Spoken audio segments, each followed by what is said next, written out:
warahmatullahi wabarakatuh.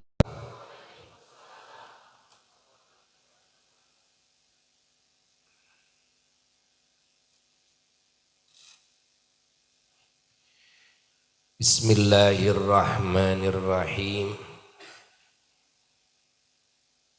Nastaftihu bihil khairati wal rahmati wal barakati wal futuhati wal munuhat والنفحات والإمدادات والأنوار والأسرار الربانية والرضوان والغفران والنصر واليسر والستر والإجابة والقبول وشفاعة الرسول صلى الله عليه وسلم والسلامة والسعادة والكرامة في الدنيا وفي البرزخ وفي الآخرة والصلاح والفلاح والنجاح في الدين والدنيا والآخرة.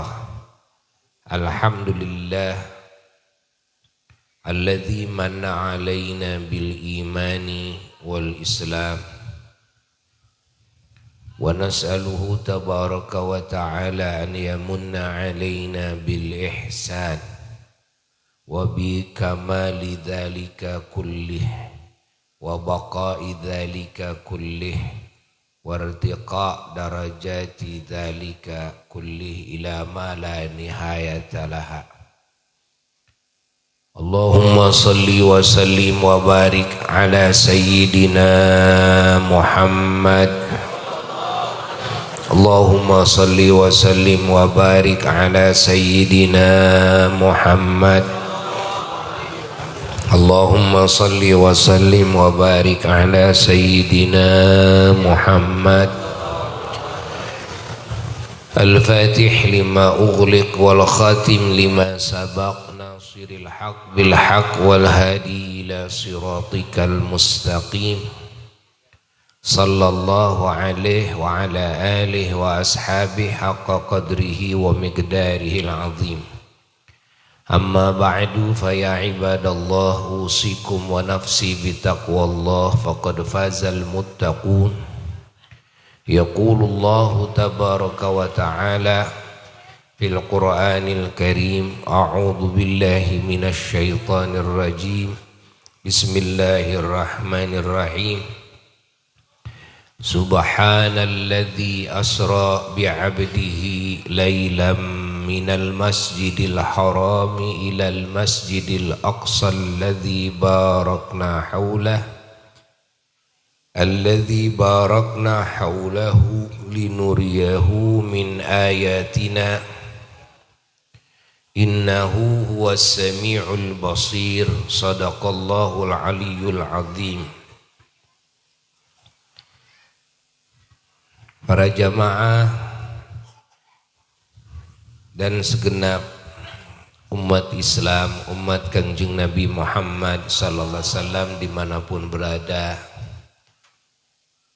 terkhusus para asatidz, para da'i, para muballigh yang kita cintai bersama, terkhusus juga keluarga besar Bapak Haji Waliyuddin hafizahumullah wa ra'ahum, yang semoga beliau dipanjangkan umurnya oleh Allah dan keluarga besarnya dengan kesehatannya, keafiahannya, dan juga selalu dihujani oleh Allah dengan kasih sayangnya, barakahnya, ampunannya, rizkinya, nikmatnya, petunjuknya, pertolongannya, sampai semua menghadap Allah dalam keadaan husnul khotimah. Kita juga sama seperti itu. Di sore hari yang penuh berkah ini, kita bersyukur kepada Allah dipertemukan dalam majelis ilmu, oleh Allah dihadirkan dalam majelis zikir, dalam majelis taqarrub, mendekatkan hati kita kepada Allah, dalam majelis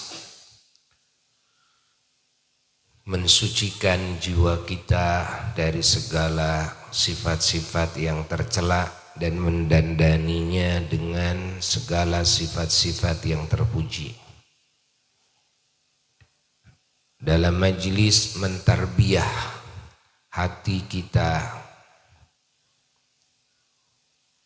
dengan tarbiyah keimanan, keyakinan, tarbiyah cinta dan ta'zim dan ketaatan, ketundukan kepada Allah dan kepada Rasulullah sallallahu alaihi wasallam, dan mentarbiyah akhlak yang mulia yang agung dalam berhubungan dengan Allah dan dalam berhubungan dengan Rasulullah sallallahu alaihi wasallam, lalu dalam berhubungan dengan para kekasih Allah dan seluruh hamba-hamba Allah yang beriman, dan dalam berhubungan dengan semua makhluk Allah.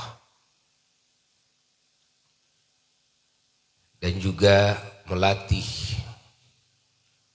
jasad kita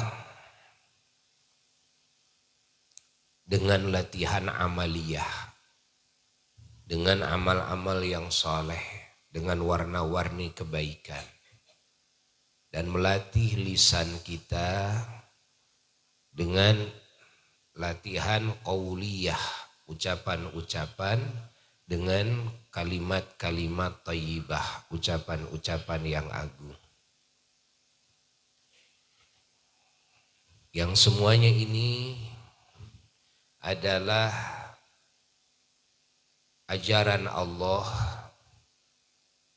yang maha suci dari segala sifat kekurangan.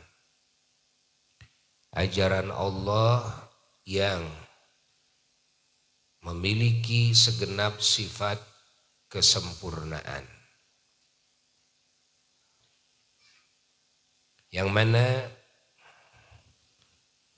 ajaran yang lahir dari zat yang maha suci dari segala sifat kekurangan, maka ajaran tersebut pasti juga suci dari segala kekurangan.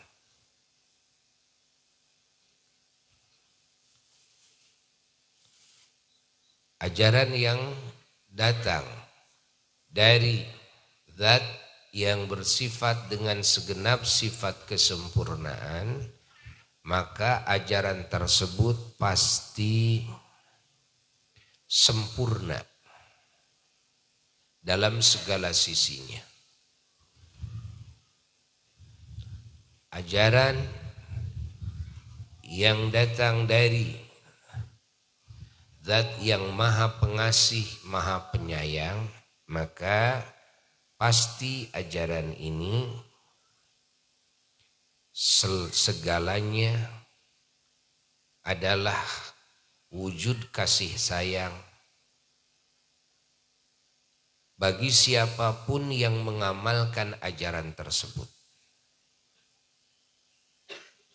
Ajaran yang datang dari zat yang maha berkah, yang disebut tabaraka wa ta'ala.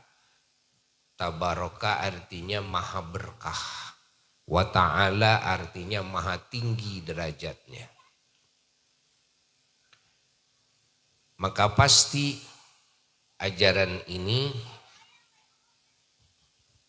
adalah sebagai wujud keberkahan bagi siapapun yang mengamalkan ajaran tersebut.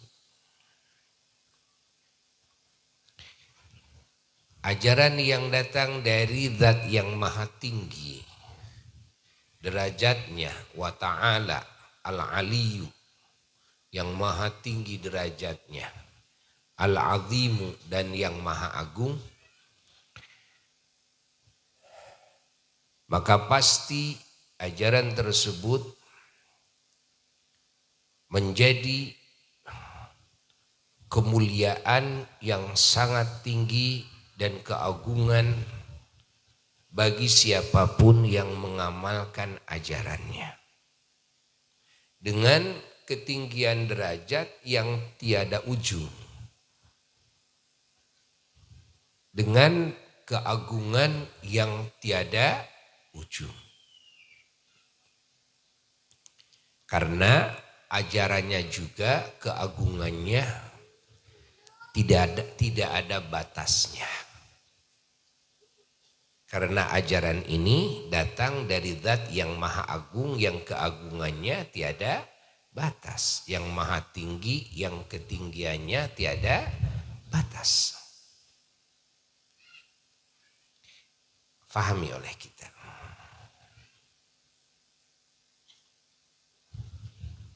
Lalu ajaran ini datang dari zat yang maha hidup.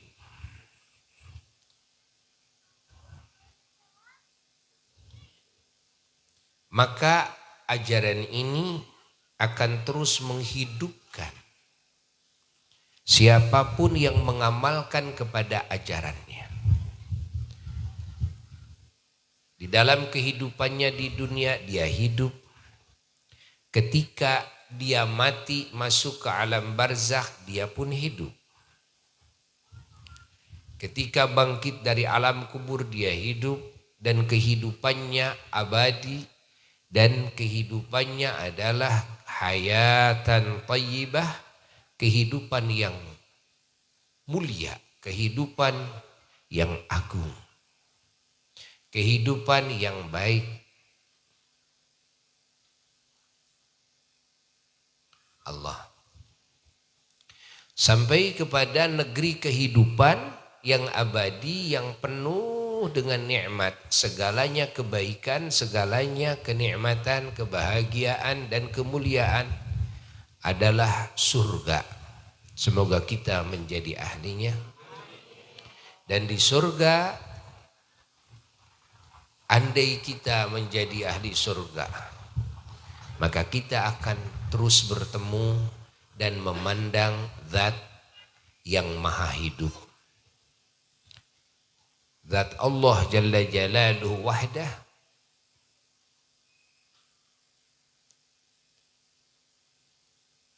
Ajaran ini datang dari zat yang maha tahu, yang pengetahuannya tidak terbatas. Mengetahui zatnya sendiri, mengetahui semua sifatnya dan perbuatannya, asma'nya. Dan juga mengetahui seluruh yang diciptakan olehnya. Maka siapa yang mengamalkan ajaran ini dengan sebaik-baiknya, sebagaimana Allah menyatakan dalam Quran, wa yu'allimukumullah, Allah Ta'ala akan memberikan pengetahuan yang tanpa batas. Min ladunhu, yaitu pengetahuan laduni. Pengetahuan laduni itu pengetahuan yang langsung dari Allah Jalla Jalaluhu wahdah. Yang Allah ajarkan kepada hati-hati hambanya yang betul-betul takwa kepada Allah, zahiran wa batina, zahirnya batinnya. Sehingga dengan mengamalkan ajarannya, hati bisa mengenal Allah. Hati bisa ketemu dengan Allah. Lalu hati bisa melihat alam-alam yang Allah rahasiakan kepada umumnya makhluknya. Kepada perkara-perkara yang Allah rahasiakan kepada umumnya makhluknya. Kenapa? Karena ajaran yang diamalkan adalah ajaran yang datang dari zat yang maha tahu. Ajaran ini datang dari zat yang maha kuasa. Maka siapapun yang mengamalkan ajaran ini dengan sebaik-baiknya, dari ajaran yang diamalkan tersebut akan menjadi sumber energi yang dahsyat, yang tanpa batas. Allah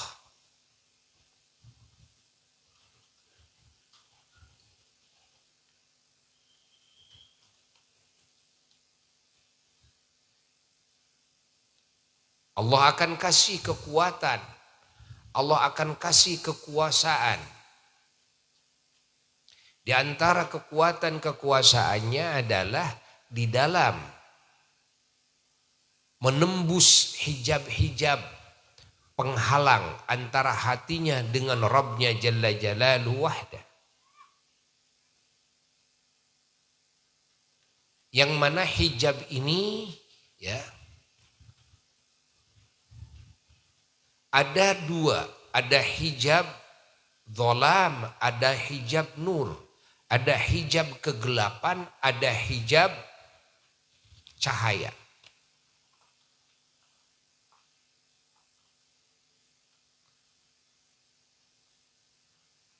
Orang kalau sudah hilang hijab kegelapannya, masih ada hijab yang menghijab antara hatinya dengan Rabbnya, yaitu hijab nur, hijab cahaya.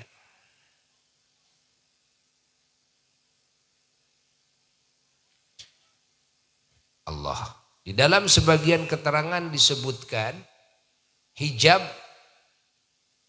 yang harus terbuka, tersingkap, yang harus diterobos hijab ini untuk menemui Allah Jalla Jalaluhu wahdah. Itu ada 70.000 hijab.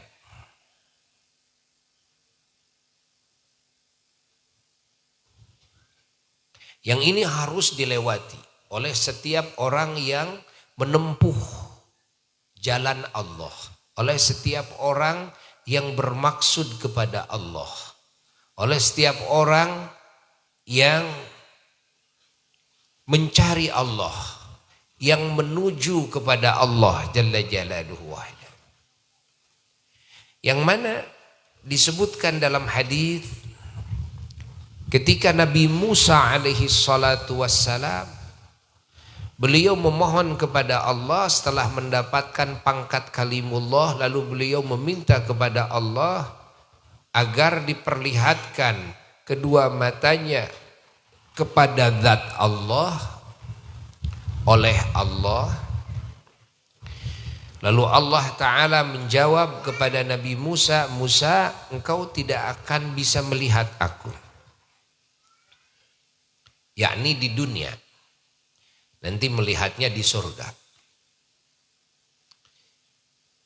Karena tidak ada yang diizinkan untuk bisa melihat zat Allah sebelum mati dan sebelum kiamah dan sebelum masuk surga, kecuali Kangjeng Nabi Muhammad sallallahu alaihi wasallam. Dan tidak ada malaikat pun juga yang diberi rizki oleh Allah yang diperlihatkan matanya kepada zat Allah sebelum mati, sebelum kiamah. Tidak ada. Nanti kalau sudah mati, kalau sudah kiamah, baru para malaikat pun dikasih rizki oleh Allah, diperlihatkan matanya kepada zat Allah. Jadi kalau sebelum mati, yang melihat Allah itu hanya hati. Itu pun tidak sembarang hati. Tapi hati yang sudah penuh dengan keyakinan yang sempurna, hati yang sudah penuh dengan akhlak dan sifat yang agung, hati yang sudah suci dari seluruh sifat-sifat yang tercela, hati yang sudah bisa menembus semua hijab-hijab.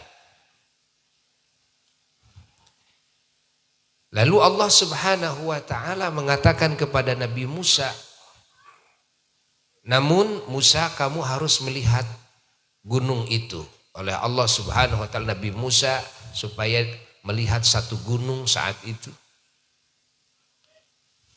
Kata Allah, fa in istaqarra makanahu fasaufa tarani. Kalau gunung itu tetap ya di tempatnya, tidak berubah, maka kamu pasti melihatku, kata Allah. Falamma tajalla rabbuhu lil jabal ja'alahu dakka. Wa kharra Musa sa'iqa, ketika Allah bertajalli ke gunung tersebut, maka Allah jadikan gunung tersebut hancur lebur semuanya. Hancur lebur, terhampar semua, menjadi debu. Wa kharra Musa sa'iqa, dan Nabi Musa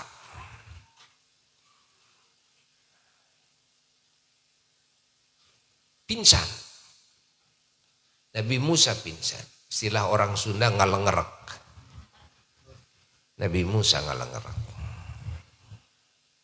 Ya.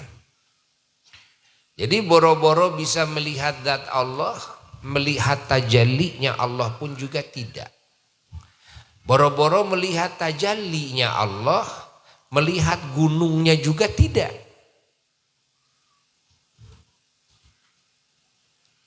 Masya Allah. Di dalam hadis disebutkan ya bahwasanya bagaimana tajallinya Allah ke gunung tersebut. Apa arti tajalli? Penampakan.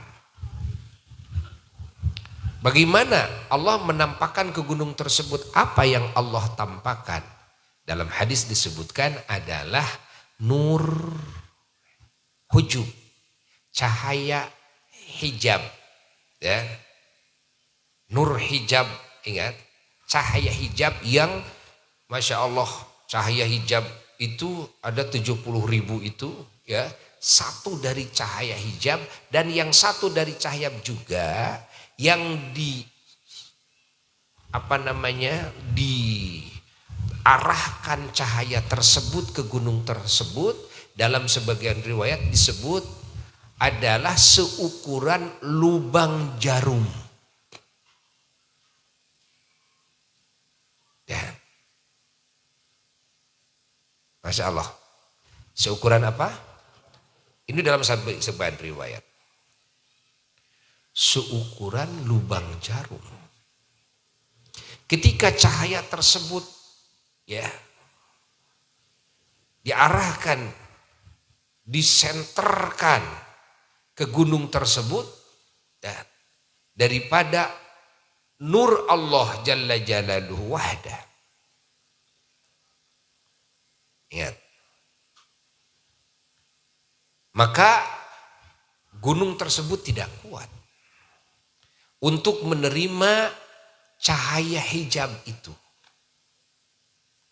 Bayangkan, itu hijab cuma hanya seukuran itu. Sementara hijab itu ada 70.000 hijab. Sebagian riwayat mengatakan segini nih. Seukuran setengah ini nih. Setengah jari.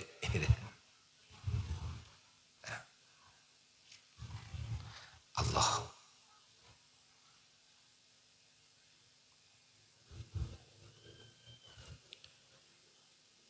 Allah. Artinya manusia itu kalau tidak ada pertolongan Allah, kalau tidak ada izin Allah, boro-boro bisa melihat zat Allah dengan kedua matanya. Untuk melihat nur hijab yang seukuran lubang jarum pun tidak akan mampu.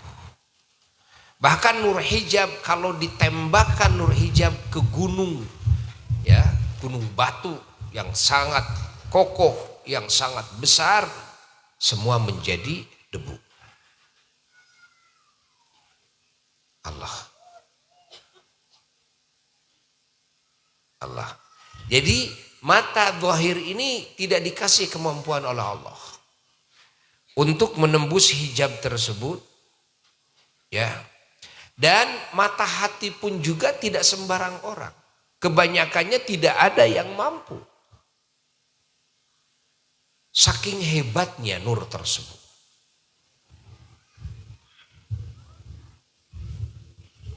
Maka di sini kita tahu hikmah. Hikmahnya manusia dan bangsa jin kebanyakannya ditakdirkan oleh Allah mereka tidak beriman kepada Allah. Dan mati dalam keadaan tidak beriman. Maka bergabunglah dengan bangsa setan.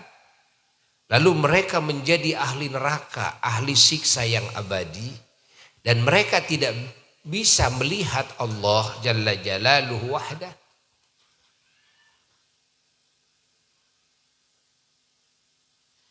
Nah, pertanyaannya, apa hikmahnya? Kok bisa begitu? Hikmahnya bahwasanya manusia dan bangsa jin ini jangankan dua mata kepalanya, hatinya saja tidak mampu untuk mendekat kepada Allah. Saking maha sucinya Allah dari segala sifat kekurangan. Saking maha sempurnanya Allah dengan segenap sifat kesempurnaan. Catat itu. Ya. Bangsa setan tidak ada yang mampu. Alam hatinya saja untuk beriman kepada Allah, untuk mengerti saja kepada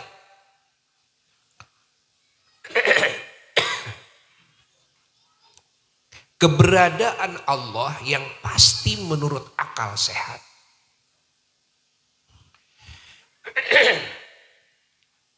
Dan juga kemahasucian Allah dari segenap sifat kekurangan. Itu tidak mampu. Hatinya tidak mampu untuk mengerti. Hatinya mampu mengerti tentang alam. Hatinya mampu untuk mengerti tentang hukum sebab akibat di alam ini. Sehingga bisa berinovasi. Menciptakan A, B, C, D, E, F, G, H dan sebagainya. Sebagaimana kita melihat, ya, begitu hebat hasil pemikiran mereka, begitu hebat karya-karya mereka. Hatinya bisa memahami alam ini, tapi kenapa hatinya tidak bisa memahami yang menciptakannya? Kenapa hatinya tidak bisa memahami kan keberadaan zat yang memiliki segala sifat kesempurnaan, yang maha suci dari segala sifat kekurangan, yang menciptakan dirinya, yang menciptakan alam ini semuanya. Mereka jadi tidak ngerti. Kenapa mereka tidak ngerti? Saking maha agungnya Allah. Saking maha sempurnanya Allah. Saking maha sucinya Allah.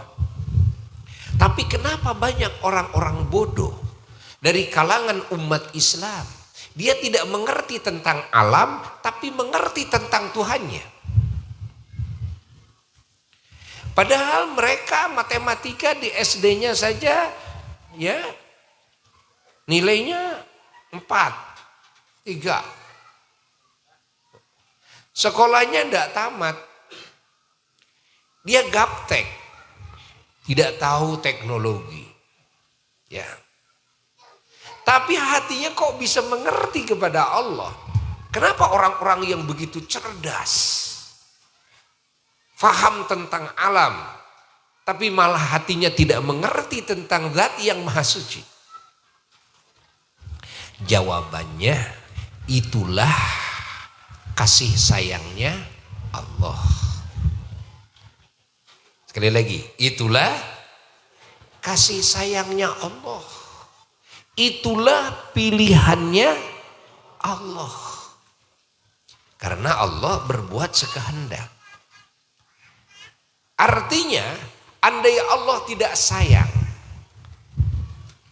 kepada manusia, kepada bangsa jin, ya, maka walaupun dicerdaskan kepada alam, tapi dia akan dibodohkan kepada Tuhannya. Jika Allah sayang dan Allah memilih dia untuk menjadi hambanya, maka walaupun dibodohkan oleh Allah kepada alam, tapi hatinya Allah cerdaskan, Allah fahamkan kepada Tuhannya. Jadi jangan banyak bertanya-tanya, tapi banyak bersyukurlah kepada Allah. Tinggal kumaha, tinggal sing loba syukur, alhamdulillah. Nuhun Gusti, terima kasih ya Allah, terima kasih ya Allah. Hamba bodoh kepada alam, tapi hamba mengerti tentang Engkau ya Allah.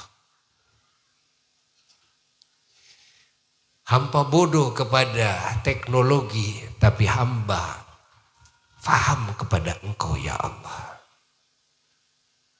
Allah. Masya Allah. Jadi bukan permasalahannya bukan pada cerdas atau tidak cerdasnya, bukan. Bukan di situ. Tapi permasalahannya pilihan Allah atau bukan. Allah sayang enggak kepada ini? Nah, kalau Allah sudah menyayangi dan Allah memilih, walaupun oleh Allah dibodohkan kepada alam, nanti Allah akan kasih faham hatinya kepada Allah. Kalau Allah tidak sayang dan Allah pilih dia akan menjadi ahli nerakanya yang abadi, maka Allah cerdaskan hatinya ke alam, tapi Allah bodohkan kepada zatnya Jalla Jalaluhu wahdah.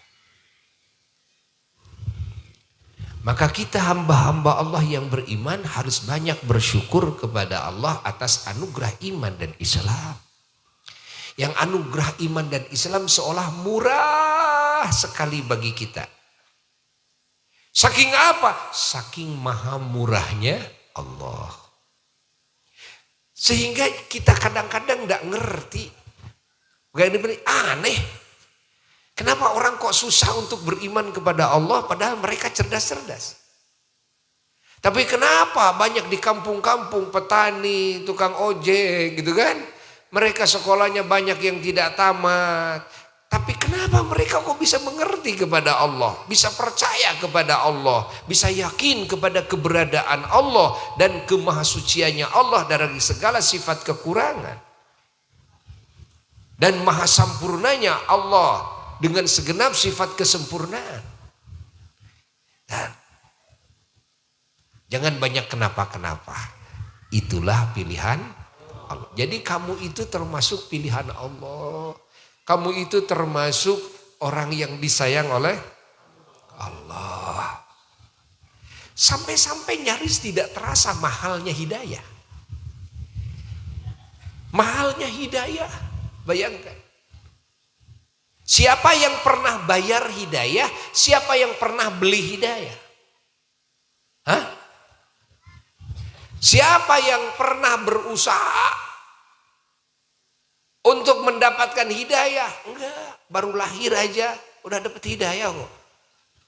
Di kampung-kampung, di mana-mana, di gunung-gunung, dari mulai kecil begitu ingat, dia langsung, masya Allah, iman kepada Allah. Iman kepada Kangjeng Nabi Muhammad sallallahu alaihi wasallam digampangkan sekali oleh ibunya, oleh bapaknya, langsung mengerti tentang Tuhannya. Dari kecil sudah belajar ngaji, dari kecil sudah belajar sholat, belajar saum. Allah. Bayangkan belajar baca Quran, belajar zikir, belajar berdoa. Sudah mengerti tentang Allah. Habis berapa duit kamu mendapatkan hidayah tersebut? Hah? Bayangkan. Murah bukan? Murah bukan? Murah. Padahal yang murah sekali, mahal sekali. Buktinya apa? Orang-orang yang cerdas. Mereka kaya-kaya. Mereka sekolah sampai melanglang ke berbagai negara. Mereka malah punya gelar sampai profesor, doktor, insinyur, itu dan ini. Malah mereka punya pangkat jabatan dunia yang begitu tinggi. Namun hatinya sampai detik ini tidak mengerti kepada Tuhannya sendiri. Padahal kalau secara matematika akal sehat itu harus lebih dulu mengenal kepada Sang Pencipta ketimbang mengenal kepada yang diciptakan. Itu akal sehat. Contoh. Mari kita gunakan akal sehat. Maaf, Buya ngomong saat ini pakai bahasa Indonesia karena tuntutan.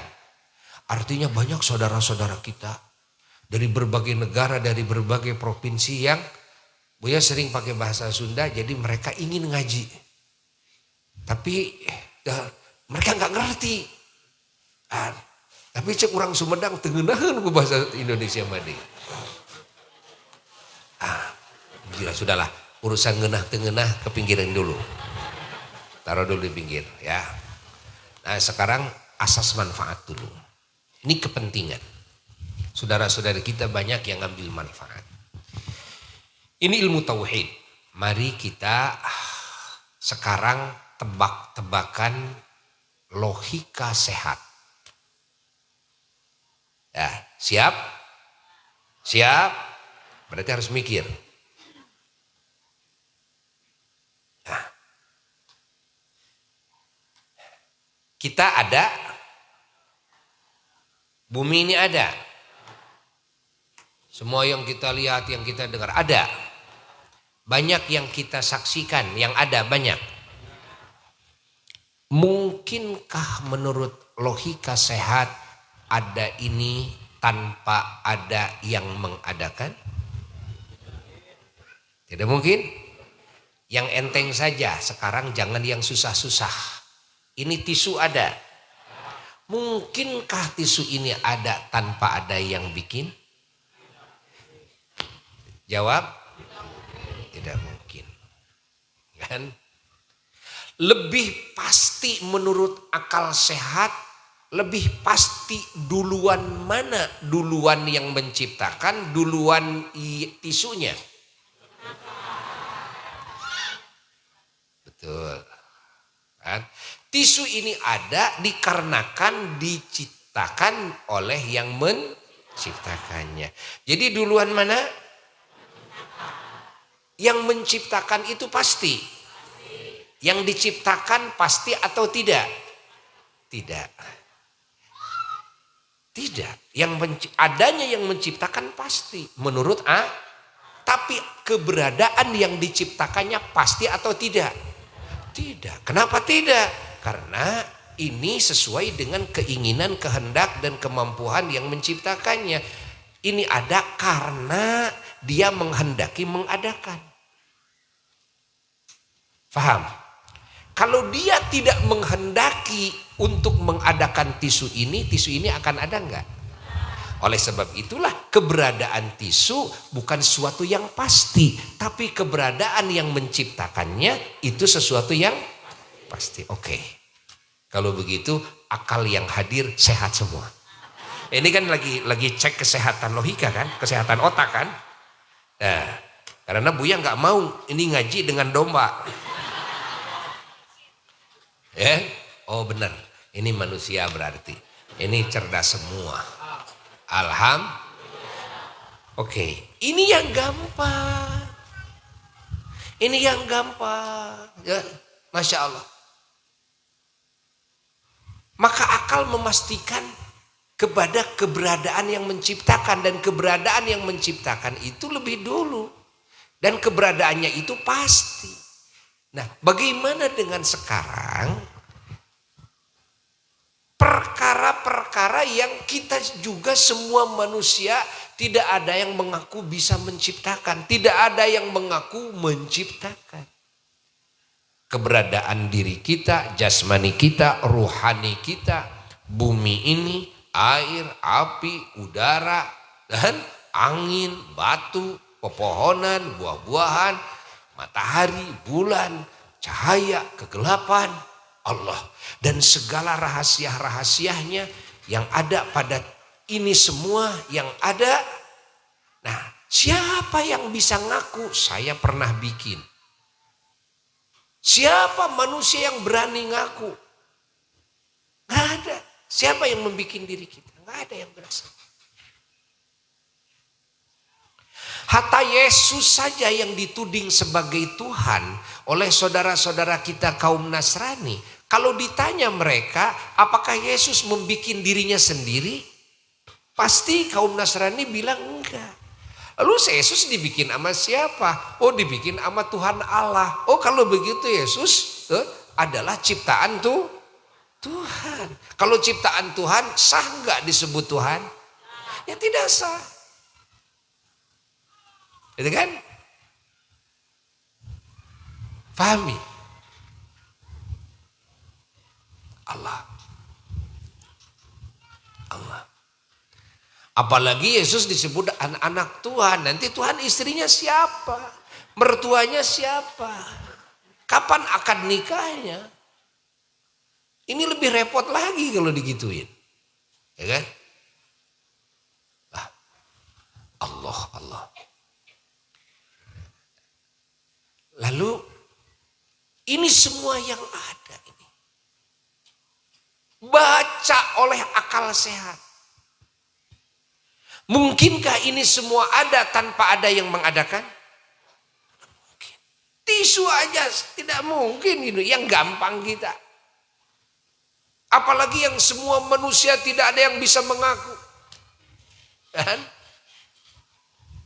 Maka akal sehat pasti akan menemukan dan memahami, meyakini keberadaan zat yang menciptakan. Ya kan? Jadi alam ini semuanya ada yang menciptakan. Duluan mana yang menciptakan dengan yang diciptakan? Duluan yang menciptakan. Nah, keberadaan yang menciptakan menurut akal pasti atau mungkin? Keberadaan ini semua yang diciptakan pasti atau mungkin? Mungkin. Kenapa ini ada? Karena yang menciptakan menghendaki menciptakan. Kalau tidak menghendaki menciptakan, maka ini semua tidak mungkin ada. Faham? Ini semua ada karena yang menciptakan menghendaki menciptakan. Ini akal sehat. Ini bukan akal kelas profesor. Ini akal tukang nyawa. Akal petani kok. Ya. Tapi kalau sehat akalnya, pasti ya, akalnya akan mengerti kepada keberadaan Tuhannya. Pahami? Dan kalau yang menciptakan ini ada, dan ini semua yang diciptakan itu begitu hebatnya, begitu teraturnya, penuh dengan warna yang beraneka ragam, penuh dengan bentuk yang beraneka ragam.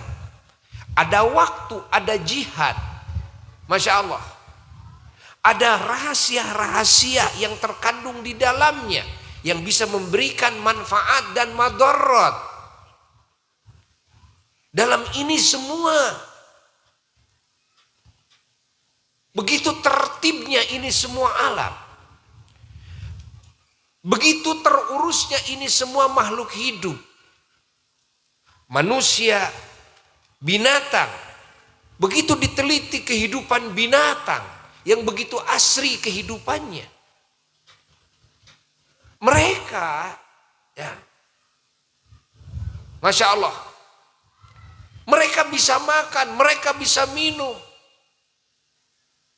Mereka bisa menikmati kehidupan.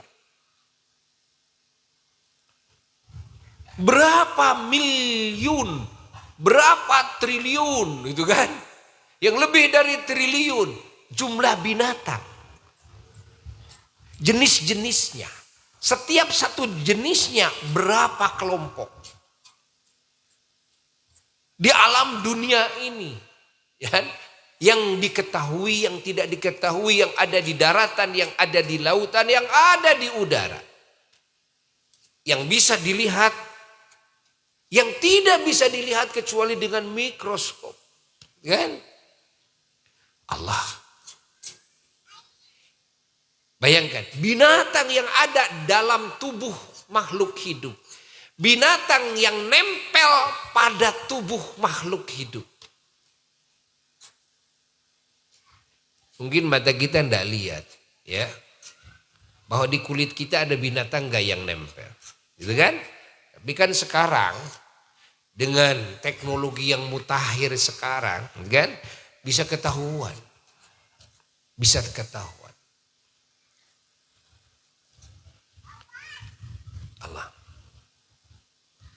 Allah.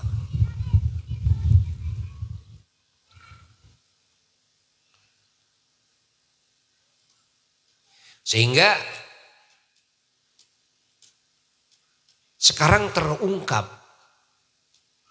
makna dari firman Allah bahwa Allah Subhanahu wa taala, innallaha la yastahi ayyadriba mathalam ma ba'udatan fama fauqaha. Allah tidak malu, ya, membikin satu perumpamaan dengan apa saja. Baik dengan ba'udah. Dengan apa? Dengan lalat. Atau dengan nyamuk, kan? Atau dengan semisalnya. Lalu fama fauqaha. Kan fama fauqaha ada yang mengartikan, ya, dan dengan binatang yang lebih besar dari itu. Kan begitu kan? Fauqaha itu yang lebih besar. Ternyata sekarang ketemu. Apa ketemu? Bukan yang lebih besar. Tapi binatang yang ada di atas ba'udah tersebut. Yang ada di atas tubuhnya lalat. Yang ada di atas tubuhnya nyamuk. Ternyata sekarang ketemu, ya, dengan penelitian alat mutakhir, kan, Masya Allah. Para ilmuwan menemukan sesuatu yang menakjubkan. Apa? Ternyata di atas kepala lalat ada binatang-binatang kecil. Dan yang jumlahnya banyak sekali. Dan fama fauqaha. Kalau dulu mengartikan fama fauqaha, gak ada. Alatnya gak ada. Jadi kadang-kadang kalau ingin memahami, akhirnya dengan takwil yang sebetulnya takwil itu tidak tepat. Gitu kan? Sekarang baru ketahuan.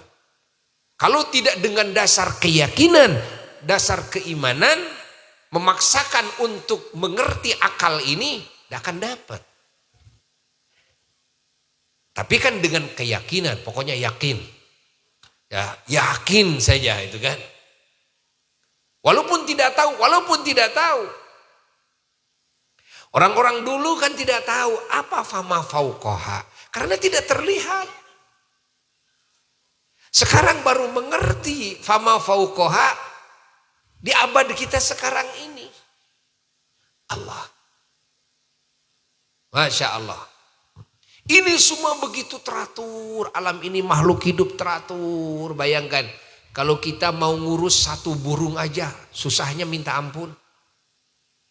Kita mau ngurus satu kucing saja susahnya minta ampun. Benar gak?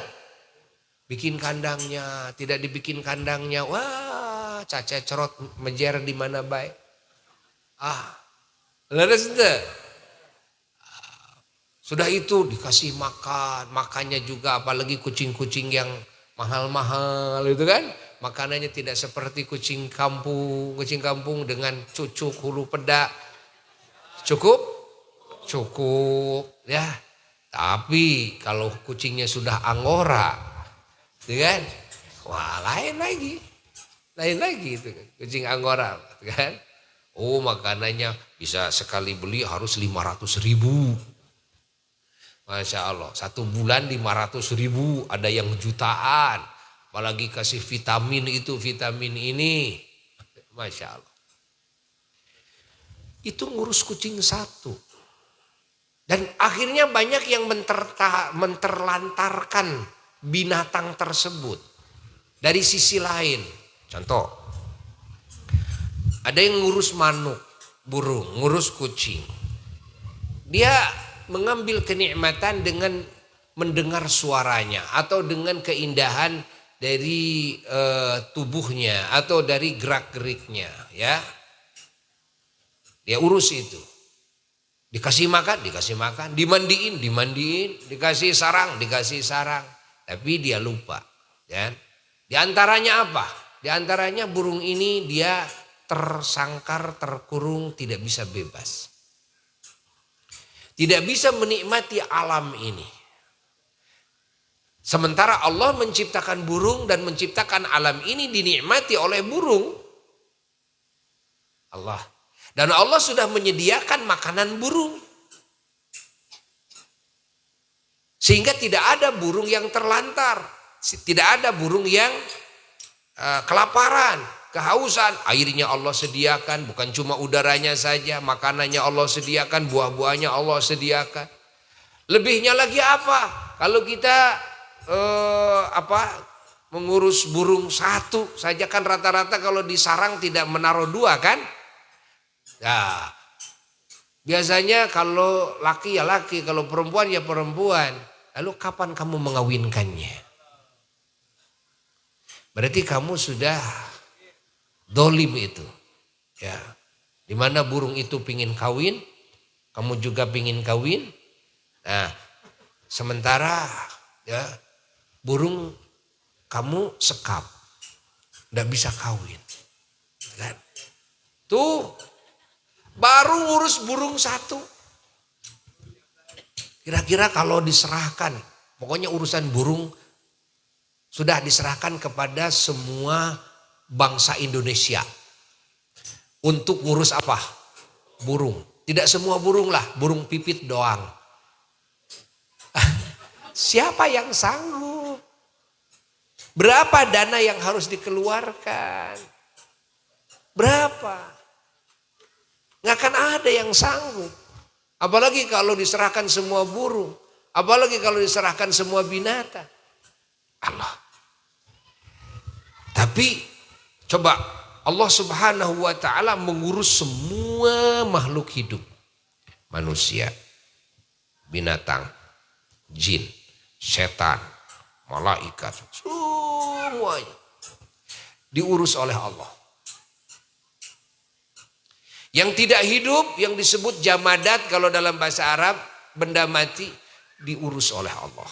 Semuanya diurus oleh Allah. Diatur oleh Allah Subhanahu wa ta'ala. Sedemikian rupa ditertibkan oleh Allah. Dari penciptaan awal sampai nanti dikiamahkan oleh Allah. Lalu sebagiannya diabadikan oleh Allah. Ya. Sebagiannya lagi dilenyapkan oleh Allah.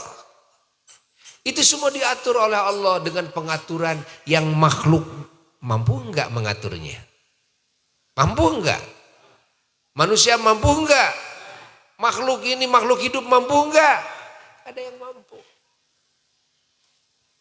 Gak ada yang nggak mampu. Merawat perempuan saja 1 anak orang di rumah. Udah banyak yang stres, apalagi menghadapi lebaran. Kenapa? Karena cewek itu belum aja lebaran puasa udah minta THR. Dengan dalih apa? Dengan dalih sekarang Pak murah. Mumpung masih murah. mumpung belum sibuk, tuh kan macam-macam. Padahal hilal bulan Syawal belum nampak, hilal Ramadan pun belum nampak. Coba THR harus didahulukan, kan bikin stres itu, ya kan? Akhirnya bapaknya banyak yang stres. Masya Allah. Tapi alhamdulillah, kalau dia menyalurkan stresnya langsung menjadi ahli pengajian, alhamdulillah. Itu bapak kalau sekarang kelihatan ada ngaji, kenapa? Padahal dari dulu udah pernah ngaji, hadir. Sekarang ngaji, saya lagi stres bu ya. Lagi stres katanya. Alhamdulillah bagus. Pilihanmu tepat. Kenapa stres? Saya ditagih THR bu ya. Alhamdulillah. Bagus, gitu kan. Bayangkan oleh kita. Orang mau mengurus negara. Satu negara saja. Dengan berapa puluh ribu. Ya. Ini pemerintahan. Karyawan pemerintahan. Ada yang mengurusi urusan undang-undang. Berapa puluh ribu. Ada yang ngurusi urusan perekonomian. Ada yang ngurusi urusan kesehatannya. Ada yang ngurusi urusan keamanannya. Ada yang ngurusi urusan pengadilan. Ada yang ngurusi urusan pertanian. Ada yang ngurusi urusan perikanan. Ada yang ngurusi urusan teknologi. Ada yang ngurusi Masya Allah. Itu repot itu. Repot itu. Masya Allah. Repot. Dan masyarakat sebetulnya nggak ada yang bisa disebut terurus secara mutlak, tidak ada. Oleh pemerintah manapun di muka bumi. Nggak ada. Kenapa? Karena yang diurus ini kan bukan binatang. Kalau yang diurus ini binatang, pemerintah mana yang sanggup? Tadi aja, burung aja, ya serahkan ke Indonesia. Lalu nanti semut serahkan ke Malaysia. Ulat serahkan ke Amerika. Siapa yang sanggup ngurus? Yang diurus itu manusia, sementara manusia berakal. Ingat, dan dengan akalnya manusia bisa mencari kehidupan sendiri. Sebetulnya tanpa terwujud pemerintahan juga manusia itu bisa berpikir sendiri. Coba, apakah masyarakat di setiap negara dikasih makan oleh pemerintah? Disehatkan oleh pemerintah? Tidak. Diamankan oleh pemerintah? Tidak. Lalu dipinterkan oleh pemerintah? Tidak. Sebetulnya yang diambil bagian oleh pemerintah di tiap negara hanya debunya dari kepentingan hidup manusia di setiap negara. Debunya. Fahami oleh kita semua. Fahami. Kenapa? Karena manusia itu semuanya sudah disediakan oleh Allah segalanya. Akalnya Allah ciptakan, ketenaganya Allah ciptakan, alat-alat untuk membangun segala kehidupan, kemaslahatan hidup Allah ciptakan. Semuanya Allah ciptakan. Lalu sarana prasarananya Allah hadirkan, bumi ini, tanahnya, ya, apinya, airnya, lautannya, udaranya, matahari, bulannya, anginnya, Masya Allah. Binatangnya, buah-buahannya, pohon-pohonannya, segalanya Allah sudah sediakan. Siapa yang pernah membuat? Apakah pemerintah bikin tanah? Apakah pemerintah bikin air? Apakah pemerintah bikin udara? Jadi yang di rumah sakit menjual udara mahal sekali bagi yang sakit ya. Betul kan? Betul kan? Coba kalau semua manusia di satu negara udaranya harus diurus oleh pemerintah, siapa yang sanggup? Siapa yang sanggup? Tidak akan ada yang sanggup. Yang disebut mengatur masyarakat, yang disebut membangun segala kemaslahatan masyarakat, memenuhi kebutuhan masyarakat, sebetulnya itu debu. Itu debu. Ingat. Jelas apa tidak? Pahami oleh kita semua. Yang memberikan ilham, pengetahuan dari mulai bayi begitu sampai gede, bagaimana untuk mencari kehidupan, bagaimana kan untuk membangun kemaslahatan, bagaimana untuk memenuhi keinginan dan kebutuhan. Itu semuanya sudah diilhami oleh Allah. Jangankan manusia, binatang pun diilhami oleh Allah. Tanpa mereka sekolah. Itu binatang. Bahkan sampai-sampai manusia juga yang punya akal kadang-kadang kalah sama binatang di sebagian ya titik. Apa contohnya? Banyak contohnya. Ya. Di antaranya coba binatang bikin sarang yang unik-unik tuh. Siapa yang mengajarkan bikin sarang seperti itu? Coba manusia bikin sarang binatang seperti itu. Sulit. Cara nganyamnya bagaimana? Apalagi sarang engang. Engang? Gimana bikin sarang? Lalu sarang lebah. Sampai ada lubang-lubang buat madunya. So, siapa yang bikin sarang seperti itu? Coba. Coba manusia bikin sarang yang katanya punya akal. Yang wah sehat. Sementara lebah ini tidak berakal. Lalu siapa yang bisa membuat itu? Siapa yang memberikan ilham kepada mereka? Allah yang menciptakan. Allah yang menciptakannya. Allah yang menciptakannya.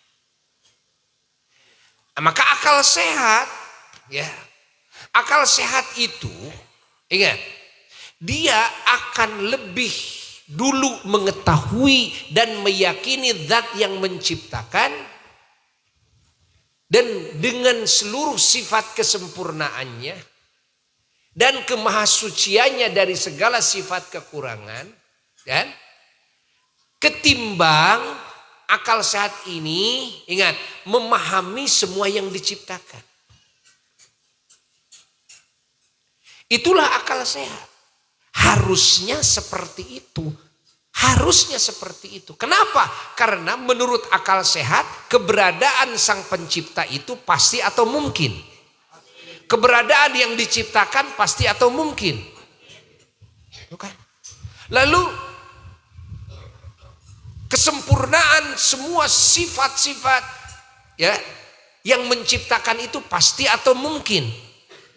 Kemahasuciannya zat yang menciptakan dari segala sifat kekurangan pasti atau mungkin? Pasti.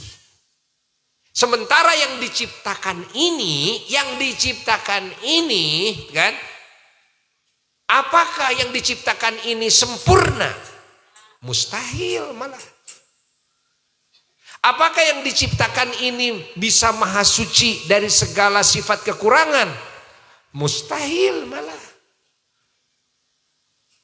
Karena dari mulai keberadaannya yang diciptakan, keberadaannya ingat itu kan diadakan oleh zat yang menciptakan.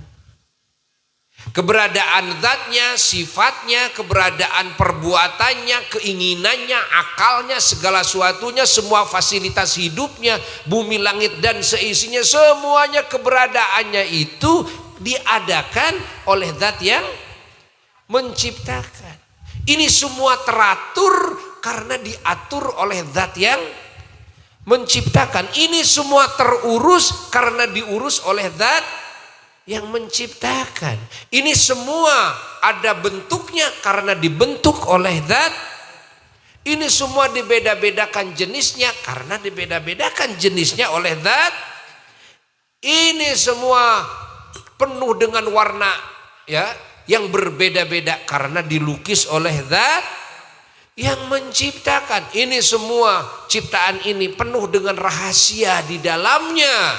Ingat, karena memang diciptakan rahasia tersebut ya, dan disimpan di ciptaannya juga tuh, oleh zat yang menciptakan. Tidak ada manusia dan makhluk Allah yang bisa mengurus, bukan cuma menciptakan, mengurusnya nggak akan ada yang bisa, mengaturnya juga nggak ada yang bisa, nggak ada. Ingat, makanya akal sehat ini ya seharusnya lebih memahami dan lebih dulu memahami, mengerti, meyakini kepada keberadaan zat yang menciptakan dan kemahasuciannya dari segala sifat kekurangan. Lalu mencari tahu siapa namanya, datanglah para utusan Tuhan. Mengasih tahu namanya adalah Allah. Itu nama zatnya. Dan nama-nama sifatnya adalah Al-Asma'ul Husna. Setelah itu para utusan Allah dikasih tahu oleh Allah bagaimana cara untuk mengenalnya, bagaimana cara untuk mendekatinya, bagaimana cara untuk bertemu dengannya, bagaimana cara untuk bersosialisasi dengannya, bagaimana cara untuk berkomunikasi dengannya, bagaimana cara untuk mengabdi kepadanya, bagaimana cara untuk meraih ridhonya, cintanya, kasih sayangnya, ampunannya, pengkabulan doa ya. Maka para utusan Allah dikasih tahu oleh Allah agar memberitahu kepada manusia dan bangsa jin. Nah, ini begini caranya. Maka manusia dan bangsa jin jadi tahu. Nah, ingat. Allah.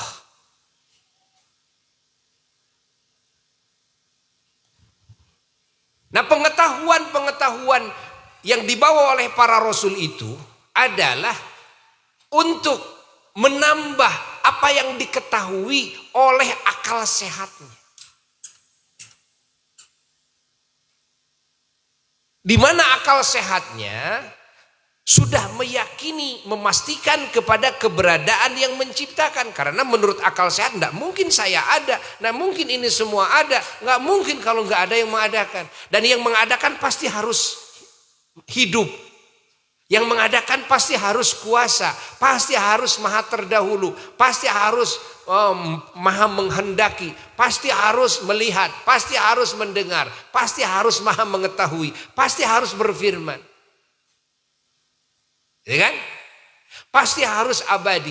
Pasti yang menciptakan harus membedai baik zatnya, sifatnya dan perbuatannya kepada zat yang diciptakan olehnya, kepada semua sifat yang diciptakan olehnya, kepada semua perbuatan yang diciptakan olehnya. Namun saya, kata manusia dan bangsa jin, tidak tahu siapa namanya. Saya tidak tahu bagaimana cara untuk mengenalnya, mendekatinya, bagaimana cara untuk meraih cintanya, ridhonya, kasih sayangnya, bagaimana cara untuk berkomunikasi dengannya, bagaimana cara untuk interaksi dengannya, bagaimana cara untuk mengabdi kepadanya. Ini dibutuhkan ada dan berita dari Allah.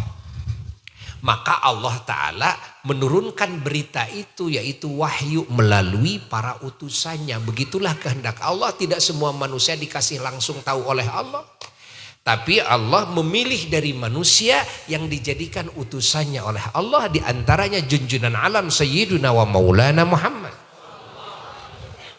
Sallallahu alaihi wasallam, dikasih wahyu oleh Allah Ta'ala untuk memberitahu tentang apa yang ditemukan oleh akal sehat manusia dan bangsa jin, tentang pasti adanya zat yang menciptakan dan maha sucinya zat yang menciptakan dari segala sifat kekurangan, dan memilikinya ini zat yang menciptakan kepada segala sifat kesempurnaan. kesempurnaan. Namun akal ini beku, tidak tahu siapa namanya, tidak tahu bagaimana cara untuk beribadah kepadanya, bagaimana cara untuk mengenalnya, melihat zatnya, bertemu dengannya, gitu kan? Bagaimana cara untuk berkomunikasi dengannya, bagaimana cara untuk meraih cintanya, ridhonya, kasih sayangnya, gitu kan? Bagaimana cara untuk dikabulkan segala hajat-hajatnya olehnya. Ya ini oleh Allah Jalla Jalaluhu wahdah. Maka semua manusia dikasih tahu.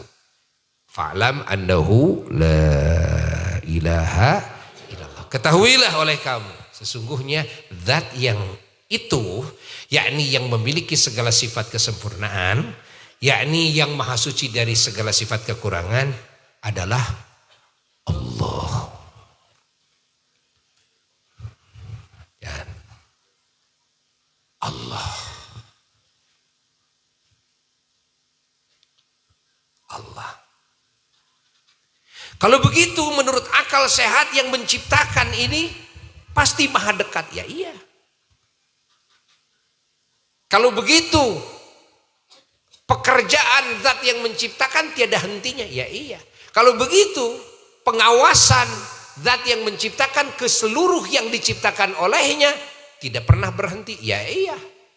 Kalau begitu penglihatan, pendengaran, dan firman sang pencipta ini kepada segala yang diciptakannya tidak ada hentinya. Ya iya. Pahami? Maka akal sehat akan terus menelusuri. Ya. Dan juga akal sehat akan merasakan kehadiran zat tersebut. Akan merasakan ya, pengawasan, penglihatan, pengetahuan zat tersebut. Akan merasakan maha dekatnya zat tersebut. Dimanapun kita manusia ada, dan semua alam semesta seluruhnya, semua berada di hadapan zat tersebut. Allah. Allah. Allah. Maka orang-orang yang berakal sehat lalu tunduk, beriman, menerima ya ajaran dari utusan Allah. Ingat. Maka orang yang seperti ini hatinya akan tenang sekali. Tidak akan ada rasa takut, la khaufun alaihim walahum yahzanun. Tidak akan merasa sedih kehilangan dunia apapun. La. Karena saya berada di hadapan zat yang mengurus saya, yang mengatur segala sesuatu saya, yang tidak pernah berhenti pengurusannya, pengaturannya, yang terus mengawasi saya, melihat saya, mengetahui segala sesuatu saya, mendengar saya, dimanapun saya berada. Zat Allah maha dekat dengan saya. Di alam manapun, kalaupun saya masuk ke alam barzah, saya masuk ke alam akhirat, semuanya alam itu ciptaannya dan diatur, diurus, dirajai olehnya, dan semua miliknya.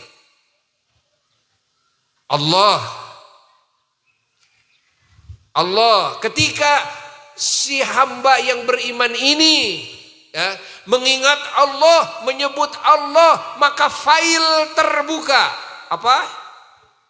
Fail terbuka. Allah itu siapa? Fail terbuka.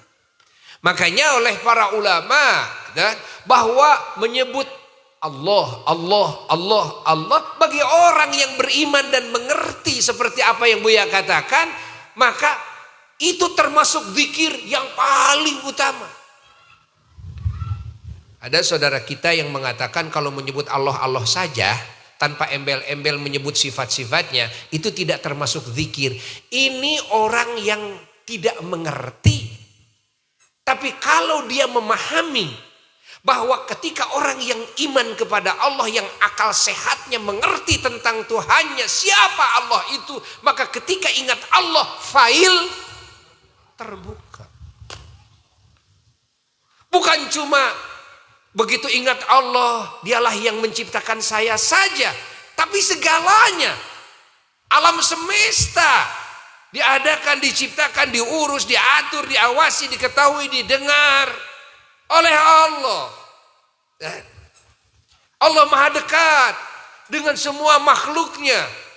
Ingat, Allah tidak bertempat, Allah tidak terkurung waktu, Allah tidak terkurung jihad. Karena tempat waktu jihad adalah ciptaannya.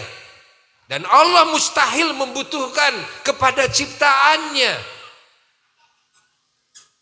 Ini semua ciptaannya diciptakan olehnya atas kehendaknya, bukan intervensi dari siapapun, tanpa sebab apapun. Allah berbuat, Allah menghendaki apapun tanpa sebab apapun. Maka tidak boleh ditanya Allah tentang sebab apa yang ia perbuat, tentang sebab firman-Nya yang ia turunkan. Lah, tapi yang harus dipertanyakan justru kita. Karena Allah Subhanahu wa taala menciptakan makhluk ini dan menciptakan adat di makhluk ini dengan adat masing-masing, dan Allah taala menciptakan menghendaki hukum sebab akibat di makhluk ini, sehingga makhluk harus menggarap, dan itu hukum sebab akibat. Namun hatinya tetap meyakini segalanya oleh Allah, tapi hukum sebab akibat harus dibaca oleh makhluk, karena Allah mengadatkan makhluk seperti itu. Maka ketika makhluk ingin mendapatkan kebaikan, Allah sudah sediakan faktor penyebabnya, garaplah faktor penyebabnya. Ketika makhluk malah menggarap kebalikannya, yang digarap faktor penyebab keburukan, maka yang akan dia dapatkan hanyalah keburukan, karena salah dia menggarap sebabnya. Karena Allah sudah menciptakan semua sebab-sebab kebaikan, sebagaimana Allah sudah menciptakan semua sebab-sebab keburukan.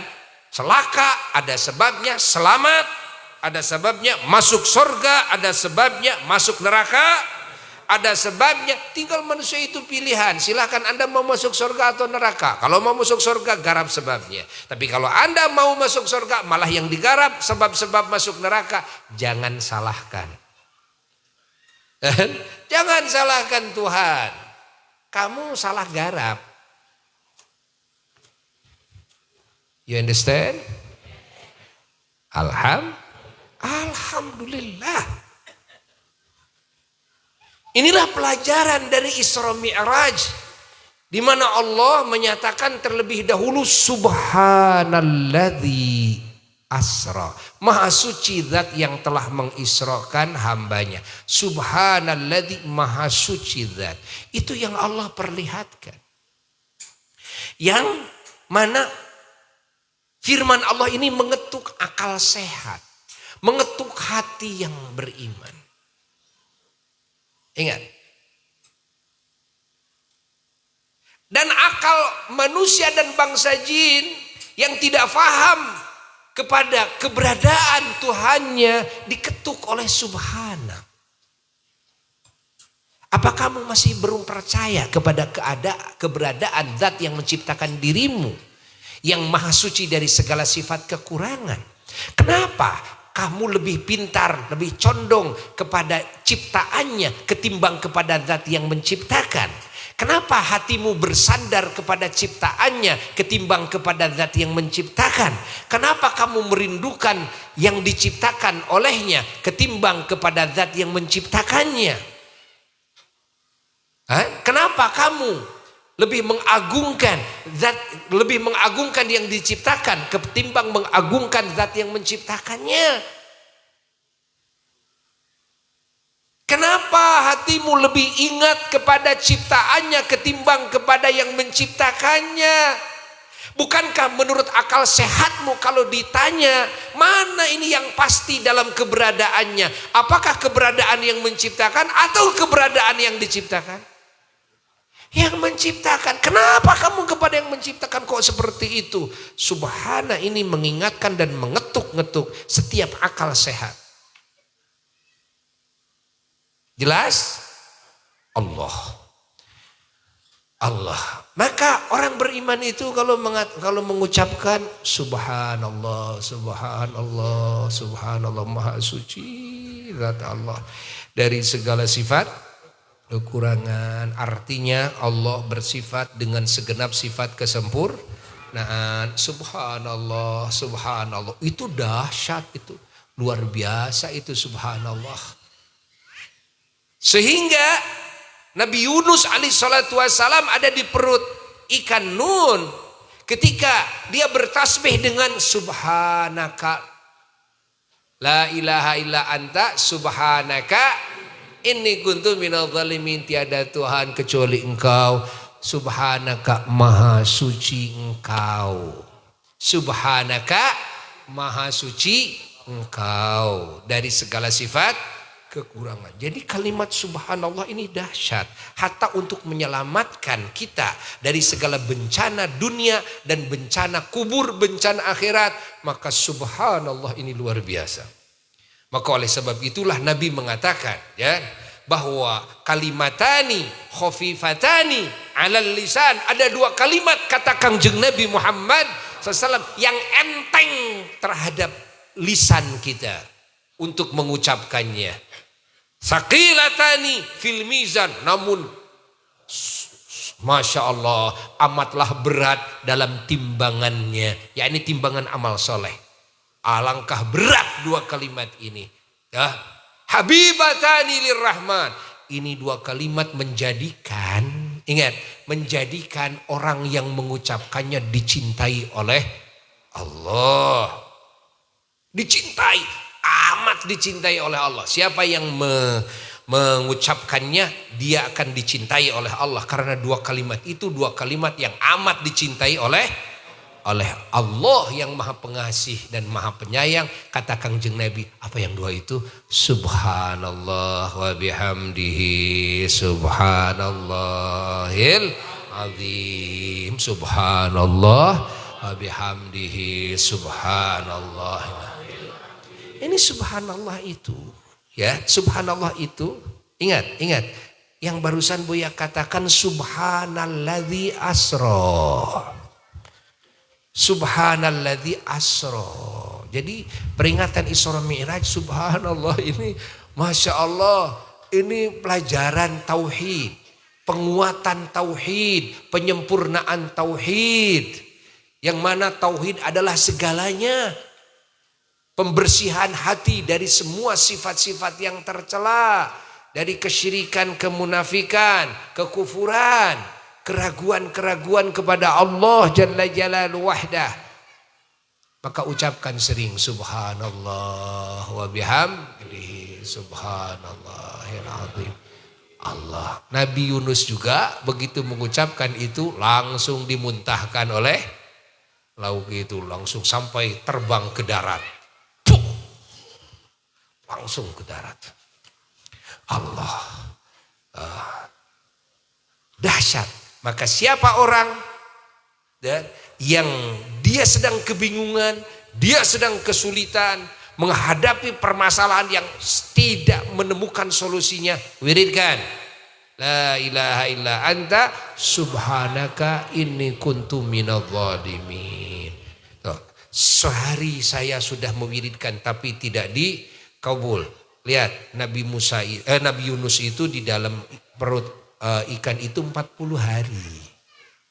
Makanya dakwamkan siang dan malam terus itu zikir itu selama 40 hari. Segala masalah yang betul-betul sulit bahkan mustahil. Karena Nabi Yunus mustahil lah.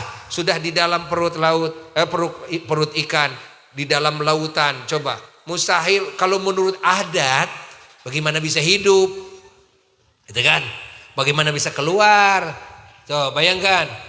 Bagaimana bisa selamat? Tapi dengan dahsyatnya kekuatan Allah, kekuasaan Allah. Ingat.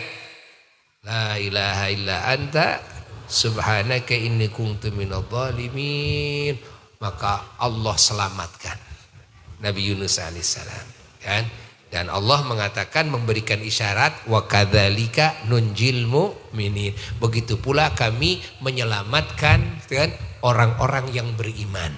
Hamba-hamba yang beriman yang ketika menghadapi kesulitan seperti yang dialami oleh Nabi Yunus alaihissalam, maka Allah akan menyelamatkan pula kepada siapapun hamba yang mendapatkan kesulitan tersebut, yang mewiridkan la ilaha illa anta subhanaka inni kuntu minadh dhalimin. Buya mengijazahkan kepada semuanya, ucapkan qabiltu ijazataka.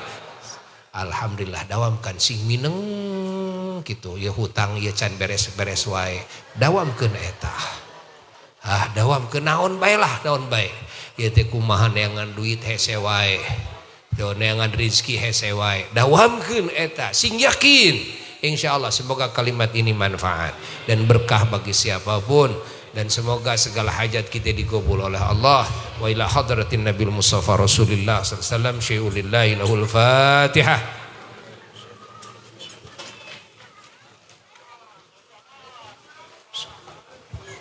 Amin. Wassalamualaikum warahmatullahi wabarakatuh. Sawer.